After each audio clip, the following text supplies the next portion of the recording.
Alors dans cette animation, on va observer le son émis par une ambulance par rapport à un récepteur qui se trouve un peu plus loin. Donc l'ambulance émet un son à une certaine fréquence, donc on peut observer les différents fronts d'onde avec une longueur d'onde qui sépare les différents fronts d'onde.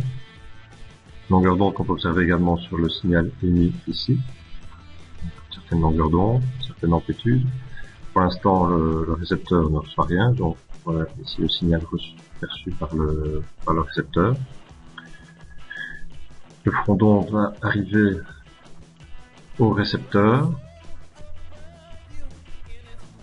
Donc on peut constater que la longueur d'onde est la même. Par contre évidemment l'amplitude est plus faible puisque l'observateur se trouve à une certaine distance de l'ambulance.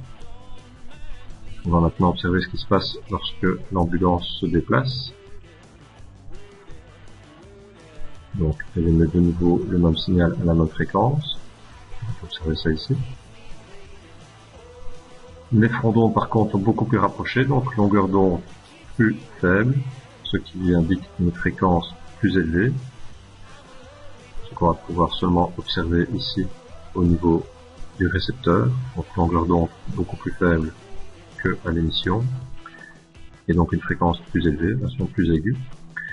Et on voit aussi que l'amplitude du signal perçu par le récepteur augmente, ce qui est logique, puisque l'ambulance est maintenant à proximité, s'est rapprochée de lui.